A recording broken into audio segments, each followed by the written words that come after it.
ponente número 2, tenemos la presencia del maestro Carlos Molina Vital con el tema ¿Cómo se dice el adiós en quechua? El mal uso de la cosmovisión andina para justificar estereotipos. De la misma manera, el maestro Carlos Molina Vital es lingüista y profesor de idiomas peruanos e instructor del quechua en el CLASH, en este caso, de la Universidad de Illinois, Estados Unidos. De la misma manera, su trabajo de campo lo ha llevado en varias provincias de nuestro Perú profundo, como Ancash, Callejón de Huaylas y Conchucos, en Cusco, en Maras, Urubamba, Calca y en Ayacucho también, en Huamanga y Huanta.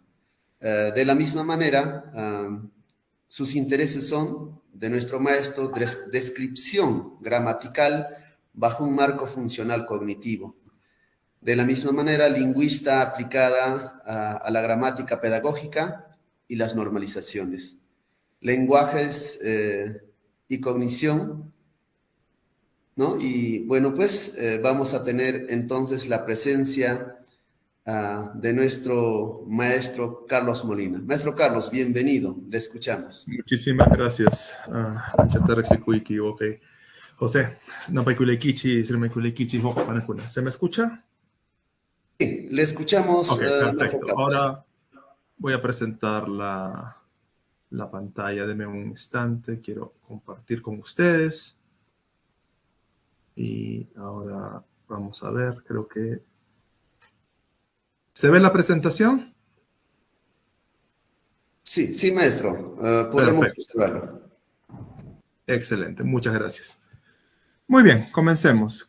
El tema del que voy a hablar ahora con ustedes, y muchísimas gracias por la invitación, por este día tan importante para los peruanos que estamos interesados en las lenguas originarias, en las lenguas indígenas.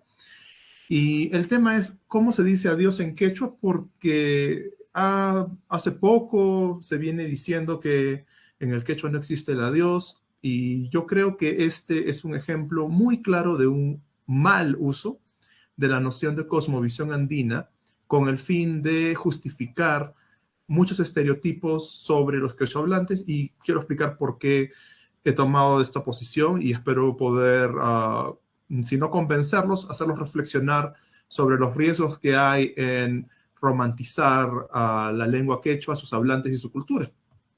Pues quiero comenzar contándoles acerca de una lengua donde no existe la bienvenida. Y aquí ustedes pueden ver, perdón, en la imagen aquí al costado, muchas lenguas con maneras de decir bienvenidos, y algunas no son bienvenidos. Algunas palabras ahí significan hola, significan el saludo más estereotípico de estas lenguas. Pues la palabra bienvenida o la bienvenida, como nosotros ya debemos entender, aquellos que somos hablantes de español o bilingües en español y quechua, sabemos que las lenguas pueden ir más allá de un simple saludo y pueden expresar de una manera muy cortés la emoción positiva que se siente por la llegada de una persona.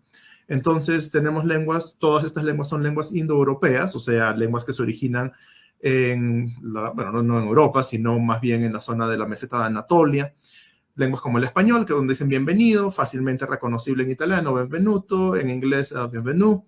Pero luego también tienen otras lenguas indoeuropeas de la rama germánica, como el alemán, willkommen, bueno, no hablo alemán, así que me disculparán los que sí lo hablan, inglés, welcome, y suizo, willkommen probablemente, perdón, sueco. En estas lenguas se puede decir esta expresión, ¿no? Bienvenido. Ahora, en quechua no existe una bienvenida, no hay un término para decir bienvenido. Y uno puede verificar esto que les estoy diciendo con una simple observación. Vayan a los diccionarios, busquen cómo se dice bienvenido en quechua, vean, por ejemplo, en la página antigua del Centro de Estudios Latinoamericanos, donde yo trabajo, el profesor Clodoaldo Soto, uno de los grandes quechuistas que hemos tenido, ponía Pasaraicamuy. Pasaraicamuy no es bienvenido. Pasaraicamuy es entra por favor, o entra de una manera bastante cortés, ¿no? Con ese sufijo iku. Y luego también en grupos de Facebook había la discusión y algunas personas decían, bueno, en mi tierra decimos Hampuelianquiku. O sea, algo así como, nos has llegado a nosotros, nos has llegado nomás, nos has venido nomás. algunas personas, y esto los que ya más o menos saben por dónde voy, alguien jamusca canquichis, alguien chayas jaiquichis. Esas formas son calcos, están reproduciendo de una manera literal lo que en español es bienvenido, con el sufijo esca para el pasado participio. Entonces, en verdad, bienvenido no existe en quechua, y estoy siendo un poco, como un poco caprichoso al decir eso, porque obviamente hay formas de expresar un recibimiento mucho más cortés, rimaikuliaiki, por ejemplo, napaikuliaiki, napaikuliaikichis, en quechua, pero no son exactamente equivalentes a bienvenido. Entonces, por esa razón, yo estoy diciendo que en quechua, utilizando el mismo razonamiento de aquellos que dicen que en quechua no existe el adiós, yo también puedo decir que en el quechua no existe la bienvenida. Entonces, ¿qué nos dice eso sobre los hablantes del quechua sureño? ¿Acaso podría decir yo que son maleducados, que no son suficientemente empáticos, que son personas en una cultura donde no les importa cuando un desconocido llega? Eso es totalmente falso, ¿sí o no? Cualquier persona que conoce la cultura quechua, y creo que yo entiendo un poco de esa cultura, por suerte no soy quechua hablante nativo, soy limeño, pero he trabajado bastantes veces en el campo, y yo puedo decirles sin temor a equivocarme que las personas que son quechua hablantes me han recibido a mí muy bien, con los brazos abiertos, me han ayudado y les debo muchísimo. Entonces, el hecho de que no exista una expresión exactamente equivalente a bienvenido no nos debe decir nada sobre las características culturales de estas personas, o al menos no nos debe llevar a conclusiones apresuradas o a generalizaciones indebidas. Pasemos ahora al mito, porque eso es lo que es un mito, de que en quechua no existe el adiós. Bueno, les leo cómo comenzó la persona que escribió este post en Facebook. Ustedes tienen aquí, estoy poniéndoles abajito nomás la fuente. Es el usuario Hamautaruna, que dice lo siguiente. Puedo decir que es verdad. El quechua es un idioma muy dulce. Ahí tienen un estereotipo del quechua. Está bien, vamos a discutir eso también. Por ejemplo, todas las palabras de despedida, todas, no dice algunas, dice todas.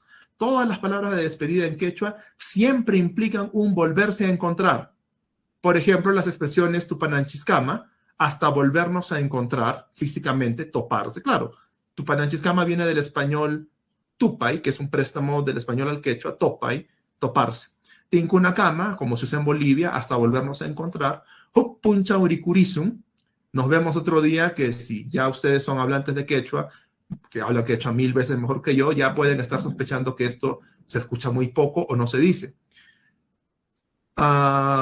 Rikunakusum, nos volveremos a ver. Para mí eso nunca se ha usado como un saludo en quechua, quizás esté equivocado. Rikunakusum significa nos vamos a ver, literalmente, veámonos. Kutin tuparisum, nuevamente nos encontraremos, nunca he escuchado eso. Es decir, conclusión del autor, no existen palabras tan frías, ya comienza con un juicio subjetivo de valor, como adiós, bye o chao. O sea, porque son palabras mucho más cortas, monosílabos, son más fríos y no indican que hay una cercanía entre los hablantes. Pero creo que la frase más profunda de todas es causaita hamui rikurisum, así dicho, que en realidad me parece que no es correcto gramaticalmente. Nos vemos en la próxima vida. Yo jamás he escuchado a nadie decir eso. En todos los libros que he leído, nunca me he encontrado con una expresión tan poética, metafórica y dramática como nos veremos en la próxima vida. De igual forma, al saludar no se dice hola, como si hola fuera la única forma de saludar en español, dicho sea de paso, sino alingliachu kashanki o quechayay, que significa estás bien, ¿cómo te sientes, mi querido hermano, mi hermanito? Este tipo de saludos son muy típicos del quechua y lo hacen tanto ancianos como niños. Eso dice mucho de la filosofía andina, y aquí está lo que les digo, esta generalización. Esto nos dice mucho de la filosofía andina que tiende a la integración y el cuidado de las relaciones humanas, el equilibrio interpersonal. ¡Wow! O sea, toda esta filosofía sale de decir algo que es básicamente debatible, por no decir falso. Yo pienso que es un mito, que en el quechua no existe el adiós. ¿Qué es lo que está pasando? ¿Cuál es el problema? Bueno, el problema es que estamos viendo aquí un ejemplo de la hipótesis Sapir-Whorf, la hipótesis del relativismo lingüístico. Aquí tenemos estos dos señores, Edward Sapir a la izquierda y su discípulo y amigo Benjamin Whorf a la derecha. Hay dos versiones. ¿Qué significa esto del relativismo lingüístico? Bueno, el relativismo lingüístico como una hipótesis sobre la relación entre lengua, cultura y cognición significa en su versión fuerte que la gramática y el léxico, las palabras, cómo se dicen las cosas de una lengua determinan la forma en la que sus hablantes perciben y categorizan la realidad. O sea, si las personas en quechua dicen adiós única y exclusivamente con formas como Tupananchiscama, Jucratucama, Jucuticama y por el estilo, entonces uno tendría que decir que esas formas de hablar que implican hasta el sufijo cama fuerzan a los hablantes quechua a sentir y a expresar que cuando se despiden siempre tiene que haber un momento en el cual la gente va a regresar. O sea, lo que esta persona anteriormente dijo, que anhelan el reencuentro. Esto es un ejemplo típico de la versión fuerte de la hipótesis del relativismo lingüístico. El lenguaje fuerza, guía esta forma de pensar hacia esas sensaciones, hacia esa manera de ver la realidad. Sin embargo, hay también una versión débil del relativismo lingüístico. Noten que aquí decimos que la gramática y el léxico de la lengua influyen, no determinan, la forma en la que sus hablantes pueden categorizar, ya no decimos percibir. La percepción no es lo mismo que la cognición. Por ejemplo, yo puedo ver, hay personas que pueden ver diferentes colores, como cualquier persona que tiene conos y bastones en las terminaciones de los ojos, que están unidas al nervio óptico y que llevan a las zonas del cerebro, que están en la parte de la, ya me olvidé cómo se dice, esta parte de la, bueno, al costado del cráneo, acabo de olvidarme de la palabra para eso, para poder distinguir, para poder procesar los estímulos visuales. Todos los procesamos de la misma manera, todos vemos los mismos colores, pero no todas las culturas tienen los mismos términos para color. Una cosa es la percepción y otra cosa entonces es la categorización. Bueno, entonces, ¿qué es la cosmovisión entonces? La cosmovisión no es más ni menos que esto que estoy poniendo aquí, tomado de uno de mis lingüistas favoritos, George Lakoff. Diferentes lenguas implican diferentes maneras de convencionalizar la conceptualización de la realidad. Dicho en pocas palabras, estamos hablando de convenciones. Cómo un grupo de hablantes decide que vamos a acordar inconscientemente, porque de eso se trata la lengua, ¿no? Es un acuerdo inconsciente, es una convención, así como los hombres usan corbata para verse elegantes, bueno, eso es una convención. ¿Cómo vamos a interpretar entonces la realidad? ¿A partir de qué elementos que podemos percibir y entender vamos a hacer una especie de mapa de la realidad? Pero esto no significa, ese mapa convencional que nos da la gramática, que nos da el léxico, no significa que un hablante es incapaz de salir de esa convención, porque las personas nos damos cuenta de que hay formas de hablar diferentes a aquellas a las cuales estamos acostumbrados. De otra manera, no podría haber bilingües. ¿Se dan cuenta? De otra manera, no podría haber traducción.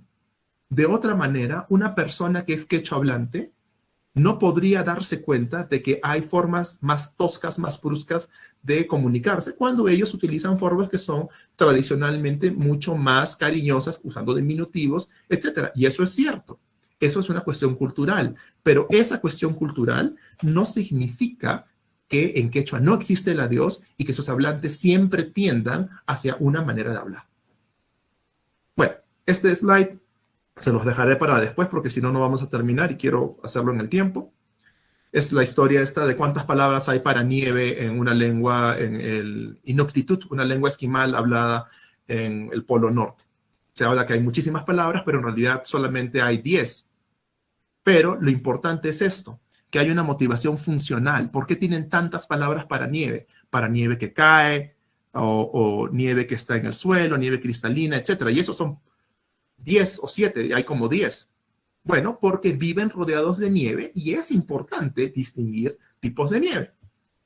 Entonces hay una motivación, no es que sean personas que sean superdotadas y que tengan una especie de poder para poder notar la nieve de muchas formas. No, cualquier persona que está acostumbrada a vivir rodeado de cierto estímulo, puede distinguir de una manera mucho más precisa miembros de las categorías dentro de ese universo. Eso no tiene nada de extraordinario, eso no es percepción, es cultura, es cognición. Este ejemplo es más interesante. Tenemos, por ejemplo, que en la lengua navajo, que a lo mejor ustedes han conocido porque hay una película con Nicolas Cage sobre estos personas indígenas nativoamericanos que ayudaron al ejército a crear un código secreto que los japoneses no podían interpretar. Bueno, estaba basado en la lengua navajo, y por eso son bastante conocidos, al menos por esta historia. Aquí tenemos 5 oraciones en esta lengua, y ustedes, obviamente, yo no hablo navajo, pero soy lingüista y digamos que a eso me dedico, a analizar diferentes lenguas, especialmente el quechua. Y noten cómo aquí tenemos en la oración 1 esta frase que significa el caballo pateó a la mula y utiliza el prefijo yi. Y luego la misma oración casi idéntica, cambias y tomas el sufijo bi. Y eso significa el caballo fue pateado por la mula. Ok, o sea que el sufijo yi es un sufijo más activo y el sufijo bi es un sufijo más pasivo, por decirlo de alguna manera. Ok, entonces el sujeto de yi es el actor, el que hace, el agente, y el sujeto de bi es el que sufre, el que experimenta. El pateado, pues. Entonces caballo, mula, pateado, el caballo fue pateado por la mula, y caballo, mula, patea, es el caballo patea a la mula. Ok, pero ¿qué pasa en la oración 3? En la oración 3, tú tienes que es exactamente igual que la oración 1 gramaticalmente, pero la diferencia es que el sujeto es caballo y el objeto es hombre. Y esta oración, que aparentemente debe ser perfecta en navajo, no se puede decir en navajo.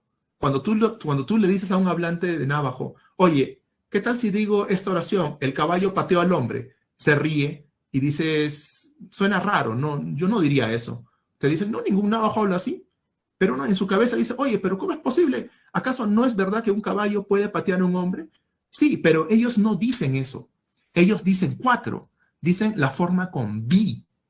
O sea, el hombre es el pateado.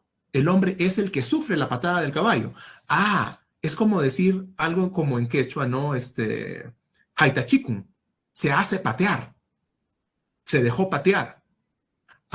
Entonces tú no puedes decir que el caballo patea al hombre, tienes que decir que el hombre se hizo patear con el caballo. Así se dice en navajo, o algo parecido. No exactamente igual, en quechua se diría de otra manera. Pero si tú estás hablando de, por ejemplo, el caballo fue pateado, perdón, déjenme un instante. El hombre fue pateado por el caballo, es perfectamente normal, pero el caballo fue pateado por el hombre, también es rara en navajo. No les gusta esa frase. ¿Y cuál es la respuesta? ¿Cuál es la solución a este problema?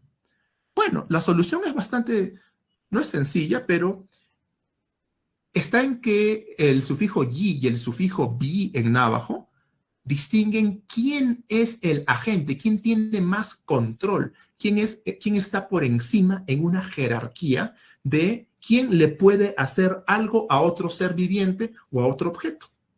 Depende entonces del nivel de agentividad de los participantes. Un agente más controlador puede actuar sobre uno menos controlador. O sea, un caballo y una mula están al mismo nivel, o sea, pueden interactuar, pero un ser humano tiene más control que un caballo. Entonces, el hombre o la mujer pueden hacerle algo a un caballo, pero si un caballo le hace algo a un hombre, entonces el hombre o la mujer se deja hacer algo por el caballo. De la misma manera, uno no puede decir en navajo, la sed mató al árbol, porque la sed es un concepto abstracto. Los conceptos abstractos tienen menos control que las plantas. Entonces tienes que decir, el árbol fue muerto por la sed. El árbol se dejó morir por la sed o algo por el estilo. Eso nos dice algo sobre qué. Nos dice que en la gramática de las lenguas está esta cosmovisión, pero es una cosmovisión más compleja que simplemente decir en quechua no existe el adiós. Aquí lo que estamos viendo es que hay jerarquías de agencia, jerarquías de control, que son parte de lo que un navajo, como el de la foto, sabe y así organizan la realidad. Pero no quiere decir que no puedan decir que el caballo pateó al hombre. Simplemente ellos prefieren decirlo desde la perspectiva de que el caballo o que el hombre se deja hacer algo por el caballo. Ahora, desbaratemos esta idea del mito de que en quechua no existe el Dios. ¿Qué significa Dios?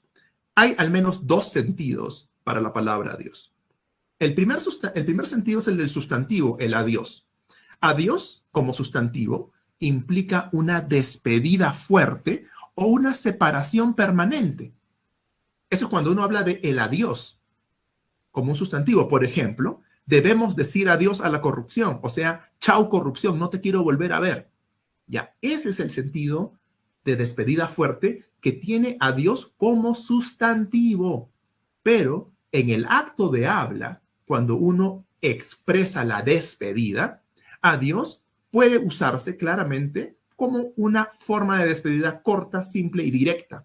Pero también puede implicar dependiendo del lugar donde se usa, puede implicar que es una despedida fuerte, ¿no? Adiós, amigos.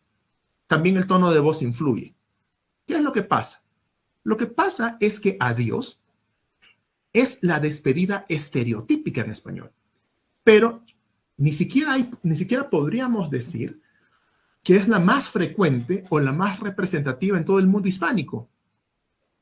Por ejemplo, podemos decir chao, podemos decir nos vemos, podemos decir ahí te ves, hasta luego, hasta mañana o que te vaya bien, y muchas formas más de despedirse. Noten que te vaya bien, hasta mañana, hasta luego, incluyen el factor que cama no está en quechua, y que te vaya bien es una manera bastante simpática y empática de despedirse. O sea, esta idea de que en quechua no existe el adiós, mientras que en español tenemos el frío hola o el frío adiós, es una patraña, porque en español también se pueden decir cosas que son muy cariñosas utilizando el lenguaje. ¿Qué más? En España, además, es posible usar, en España, tengo 10 minutos más, en España es posible usar adiós en un acto de habla informal. O sea, los españoles dicen adiós y no les parece que estás diciéndoles adiós para siempre. Y yo tengo amigos españoles y ellos me dicen, adiós, Carlos, cuídate, adiós, perfecto. Yo no siento que me están diciendo adiós, pues, hasta nunca, que te pise un tren, ¿no? No siento eso cuando me dicen adiós los españoles. Ya ven, entonces no es lo que están diciendo en este mito, ni siquiera se basa en un estudio completo de cómo se usa adiós en español, porque hay diferentes dialectos del español. Y por último, en el sentido etimológico de adiós, adiós viene de quedad a Dios, que te guarde Dios, que es una expresión muy clara de cuidado interpersonal. Ahora tenemos esta imagen, esta secuencia de la película, hasta que nos volvamos a encontrar, y podemos ver pues cómo el daño que hace este mito, que trivializa la cultura quechua y lo convierte en una especie de eslogan New Age para personas que no tienen la más mínima idea de cómo funciona el mundo quechua y que probablemente nunca tendrán ningún interés de conocer y comunicarse y entablar una interacción válida y rica con una persona quechua.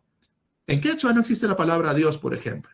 ¿No? ¿Y cómo se despiden? Le dice la contraparte en la película. Bueno, dicen Tupananchiscama, que significa algo como hasta que nos volvamos a encontrar. De hecho, Tupananchiscama ni siquiera significa hasta que nos volvamos a encontrar. ¿Dónde en Tupananchiscama está el volvamos?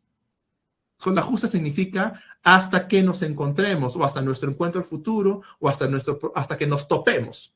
Eso es lo que significa Tupananchiscama literalmente.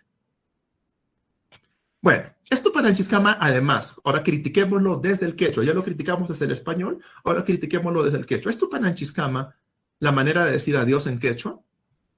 Bueno, Tupananchiscama es solo una forma de despedirse. Es en el sentido 2, acto de habla. O sea, cuando tú ejecutas, cuando tú interactúas y dices, Ari Tupananchiscama, ya, ahí nos vemos. En quechua central existe la forma ewaliay, me voy nomás. Y te responden, ewaliay, vete nomás. O sea, la gente que está en Huánuco, la gente que está en Ancash, en el callejón de Conchucos, en el callejón de Huaylas, y yo he trabajado ahí, me decían, ewaliá. ¿Acaso eso es descortés, es una grosería? Las personas en el callejón de Huayla son quechuas que no tienen la misma capacidad de empatía que los quechuas de Huancavelica, de Cusco, de Puno, de Bolivia. Eso es mentira. Eso es total, es de Yancata, eso es totalmente falso. Si lo dicen así es porque es una despedida mucho más práctica, mucho más corta y mucho más sencilla. Es nada más eso. No tenemos que interpretar nada sobre la personalidad de estas personas a partir de una palabra. Para poder saber sobre la personalidad de una persona o de una cultura, bueno, sería bueno hacer una etnografía, pasar años estudiando, analizando y no tomar solamente pues un par de palabras y hacer una filosofía sobre eso. Pues eso no es serio, eso no es verdad, eso es un mito. Otro ejemplo más, Ayway existía en el quechua del Cusco, en el quechua sureño, y era la forma para despedirse. Está documentado en 1871 en la obra de teatro Tragedia del fin de Atahualpa. Ah, o sea que Ayway se usaba para despedirse. Sí, se usaba. Rizaglia, Ripuchcanilia, Meiré, ya me estoy yendo, Rinquilia, Ripunquilia, anda nomás, sigue nomás, Meiré nomás, tirás nomás. En Arequipa y en Apurímac y en Cusco, estas formas sí se utilizan.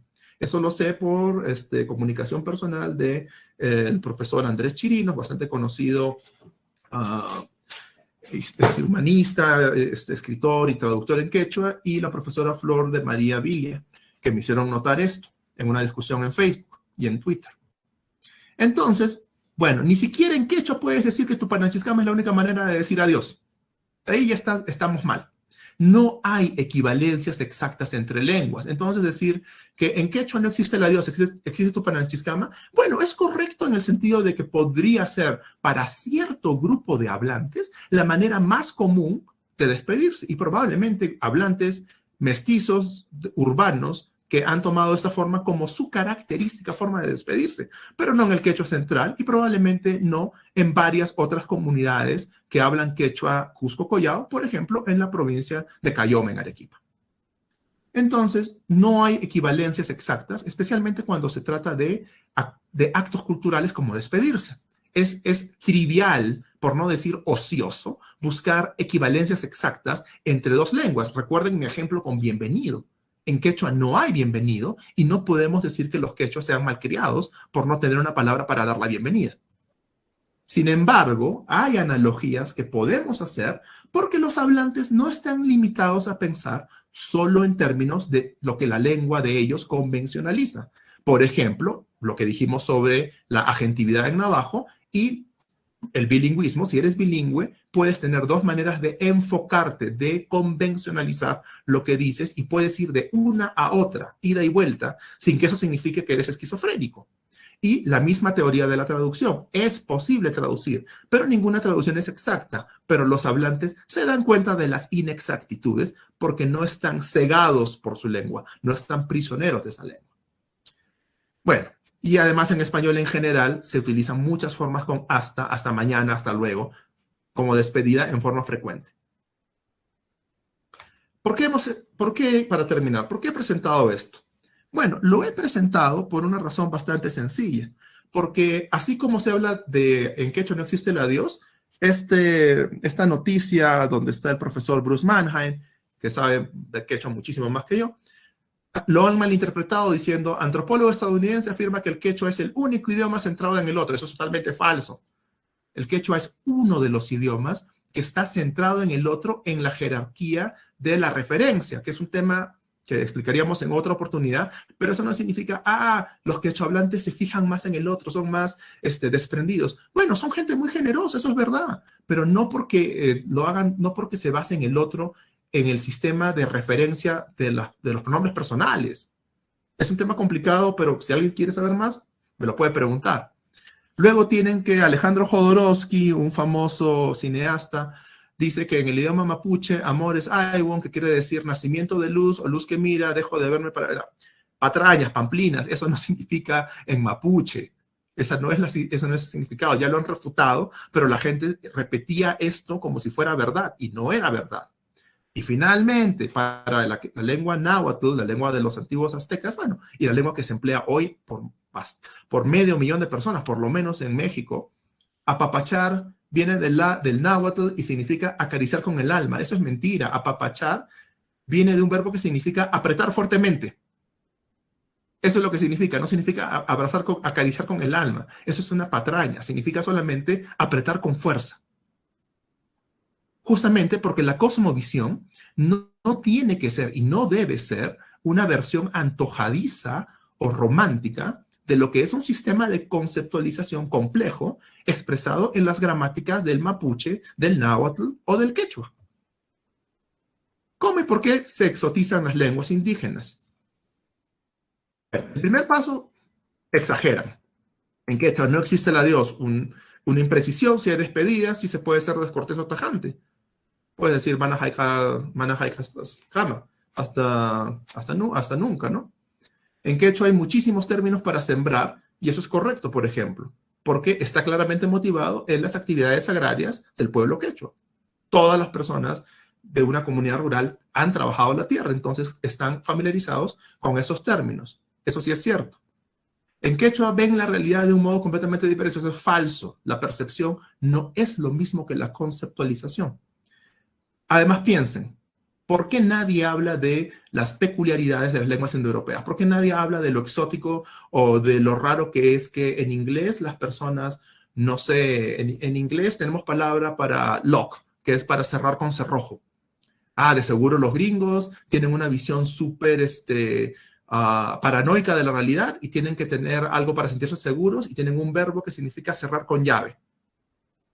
¿Se dan cuenta de lo ridículo que sería decir eso sobre los norteamericanos, los ingleses? Bueno, ¿por qué nadie habla así de ellos? ¿Por qué nadie habla así de los alemanes? ¿Por qué nadie habla así del español? Bueno, porque son lenguas hegemónicas, son lenguas que tienen asociados ejércitos, dinero, control cultural, pero el quechua, el náhuatl, el mapuche no.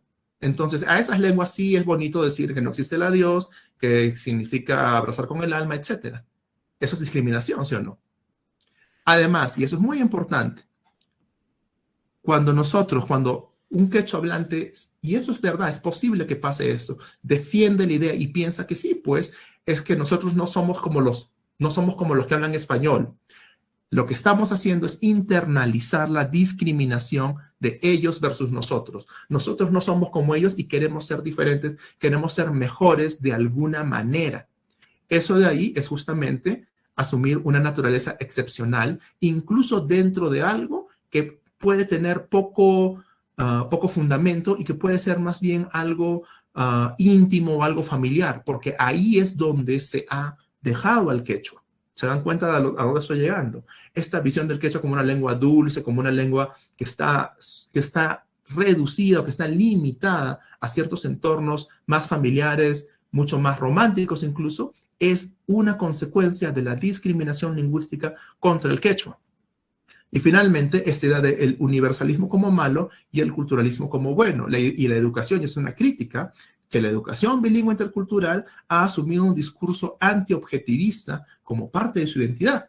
Y yo escucho a muchos profesores hablar del positivismo occidental versus las cosmovisiones andinas. Y eso es hacer una línea divisoria como si el quechua no fuera capaz de desarrollar un lenguaje objetivo y una capacidad de evaluar científicamente las cosas, lo cual también es falso.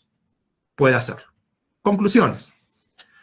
Bueno, las diferencias culturales y lingüísticas no son insalvables y no son determinantes. O sea, hablar de que en quechua no existe el adiós es determinismo lingüístico fuerte y está refutado. No hay bases para hablar de esa manera del quechua.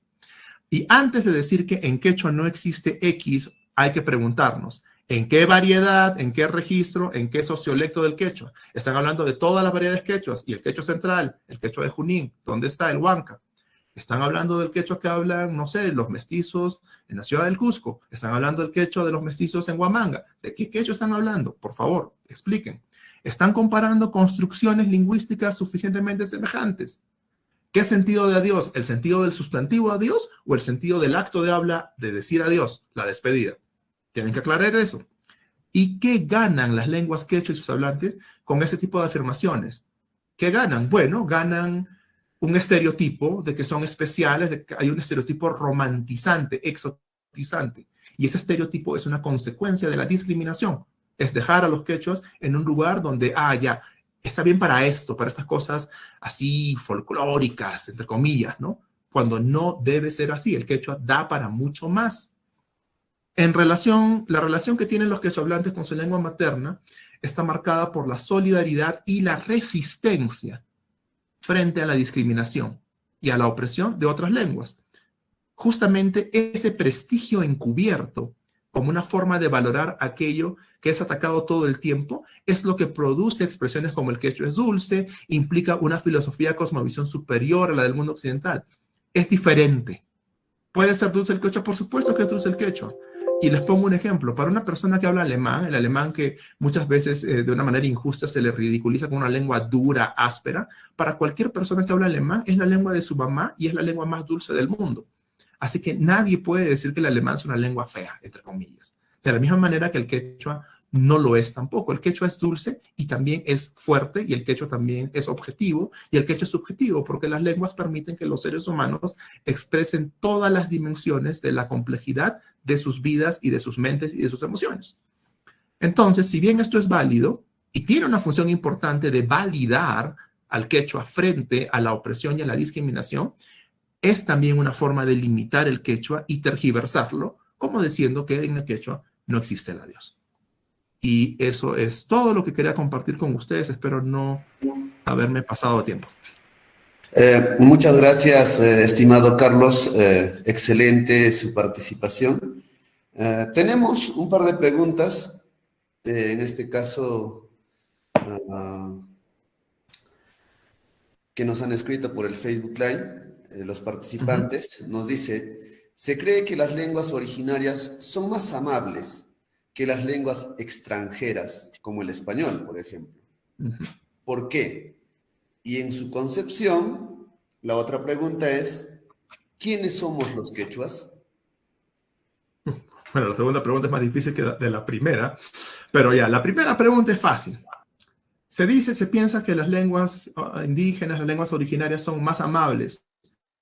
En realidad, las lenguas no son más amables, amigos, amigas. Las personas son más amables. Y les voy ¿acaso ustedes, todos los que son aquí quechohablantes, ustedes conocen alguna persona quechua, así quechua neto? Y ustedes pueden decir: esa persona qué pesada que es, esa persona es bien así, un vinagre, esa persona es una persona que no aguanta pulgas.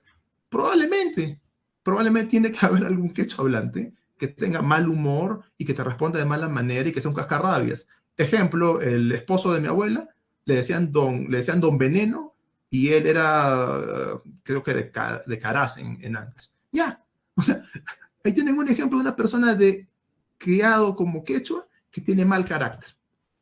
Entonces, la respuesta va por el lado de: no pensemos que las lenguas son las que hacen lo que las personas hacen. Ahora, habiendo dicho eso, hay que decir la verdad completa, y hay estilos que son más directos y que nos parecen a nosotros más cortantes, más descorteses. Un ejemplo muy sencillo: el español del Caribe tiende a ser mucho más, tiene marcas de cortesía mucho más obvias, más evidentes que el español de España, de la península. Y ojo que no estoy hablando de todos, hablemos de los castellanos, digamos, del centro, ¿no? Los castellanos, digamos, de Madrid, de la zona de Castilla. Bueno, si una persona un español le dice algo a una secretaria, digamos que tiene que hacer algo, se lo puede decir de una manera muy directa y muy cortante, decirle: Juanita, necesito 4 copias rápido. Nosotros nunca diríamos eso de esa manera. Digamos: Juanita, hola, ¿cómo estás? Por favor, ¿podrías sacarme unas 4 copias? Muchísimas gracias. Lo siento que te haya interrumpido. Somos mucho más deferentes, nos demoramos. Pero eso es una cuestión de estrategia cultural, porque así es. Así somos nosotros. Y de hecho, eso pasa también con el quechua. Uno puede tener eso, puede tener que son mucho más, usan más diminutivos, hablan preocupándose más de las personas. Correcto. Eso es verdad, eso es válido. Es una parte es la forma en la que expresan su cultura. Pero eso no significa que podamos decir generalizaciones como que en quechua no existe la Dios. O sea, no podamos reducir a las personas a solamente eso. ¿Por qué? Porque se cae en esta exotización que es restringir al mundo quechua a un espacio donde solamente o principalmente son eso, cuando no tienen que ser así, pueden ser más. La segunda pregunta, ¿quiénes somos los quechua? Es una pregunta bastante complicada y solamente voy a decir algo rápido que es, los quechuas son las personas que se identifican no solamente con la lengua, sino también con los usos culturales, las vestimentas, la música, la ropa y los valores, incluso estas formas de interactuar, más respetuosas, mucho más cariñosas, pero que no son lo único que hacen los quechuas. Los quechuas, al final de cuentas, son un pueblo que está cambiando y nosotros hemos visto, los que hemos estudiado la lengua quechua y la cultura quechua, a lo largo de los siglos, cómo la cultura quechua ha evolucionado y ha cambiado y se está tomando una posición mucho más activa y mucho más fuerte en la política, en la vida cultural de las naciones andinas, no solo del Perú, en Bolivia y en Ecuador, los quichuas en Ecuador. Entonces, ¿quiénes son los quechuas? Los quechuas son lo que los quechuas quieran ser. Y los quechuas deben hacer lo que los quechuas, como una identidad colectiva unida, quieran hacer. Eso es lo que yo pienso que deberíamos lograr con estas conversaciones, con las interacciones entre diferentes pueblos quechuas, especialmente aquellos que tienen una lengua compartida, como son los quechuas del sur andino, que comparten la misma lengua desde Huancavelica hasta Bolivia, hasta el norte de Argentina incluso. Muchas gracias. Muchas gracias a usted, estimado Carlos Molina, por esta brillante participación y por responder también a estas preguntas que nos están enviando. Anchata kusikuni Carlos, rimayni kiwan, chaynallata hriki, yapayki chikpaspas, kaisumas rimaykunata ya wiñarichisun, chaynallata quechuanchikta wiñarichisun. Hagamos pues que nuestro idioma quechua crezca, ¿no? Es muy rico, la verdad, una gran variedad de quechuas o protoquechuas, podríamos decirlo, que vamos fortaleciendo desde las distintas instituciones como es la UDEA, por ejemplo, que vamos fomentando